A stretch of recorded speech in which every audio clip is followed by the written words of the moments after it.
নমস্কার বন্ধুরা, আমি সুমি। আপনারা দেখছেন সুমি রান্নাঘর। আজকে নতুন একটা রেসিপি নিয়ে চলে এলাম। বেগুন আলু পমফ্রেট মাছ দিয়ে ঝোল। এই রেসিপিটা দেখতে হলে ফুল ভিডিওটা দেখতে হবে। আমার এই ভিডিওটা যদি আপনাদের ভালো লেগে থাকে চ্যানেলটিকে সাবস্ক্রাইব করে ভিডিওটা লাইক দিয়ে দেবেন। চলুন তাহলে রেসিপিটা শুরু করা যাক। দেখুন বন্ধুরা, আমি একটা কড়া বসিয়ে নিয়েছি। কড়াইটা গরম হয়ে গেছে, আমি তেল দিয়ে দেবো। তেলটা গরম হয়ে গেছে, আমি মাছগুলো ভেজে নেব। আমি আগে থেকে মাছে নুন হলুদ মাখিয়ে রেখেছিলাম। মাছটা ভাজা হয়ে গেছে, আমি উল্টে দেবো।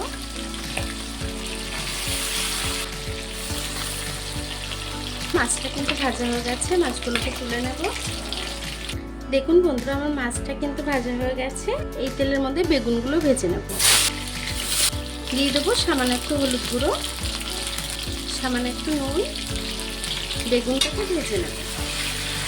দেখুন বন্ধুরা, বেগুনটা কিন্তু ভাজা হয়ে গেছে, আমি বেগুনগুলোকে তুলে নেব। দেখুন বেগুনগুলো ব্রাউন করে ভেজে নিয়েছি। বেগুন ভাজাটা তুলে নিয়েছি। এখন কড়ার মধ্যে দিয়ে দেবো কিছুটা কালো জিরে ফোড়ন। আলুটাকেও দিয়ে দেবো। আলুটাকেও একটু ভেজে নেব। দিয়ে দেবো সামান্য একটু হলুদ গুঁড়ো, দিয়ে দেবো সামান্য একটু নুন।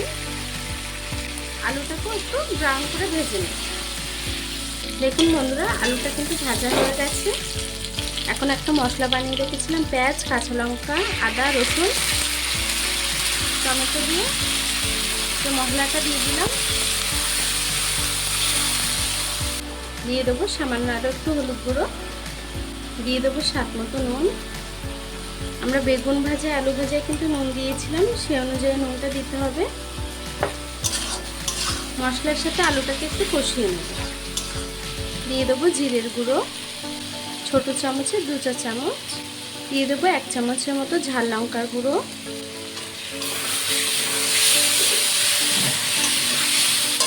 যে বাটিটাই মশলা করেছিলাম সেটা ধুয়ে একটু জল দিয়ে দেবো।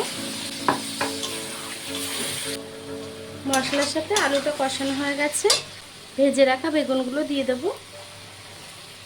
ভেজে রাখা বেগুনটাকে দিয়ে দিলাম। বেগুনটা দিয়েও একটু কষিয়ে নেব। আলু বেগুনটা কষানো হয়ে গেছে, জল দিয়ে দেবো। যতটা ঝোল রাখবেন সেই অনুযায়ী জলটা অ্যাড করবেন। তরকারিটাকে কিছুক্ষণ রান্না করে নেব। দেখুন বন্ধুরা, তরকারিটা কিন্তু ফুটে গেছে, ঝোলটা ফুটে গেছে। এখন ভেজে রাখা মাছগুলো দিয়ে দেবো।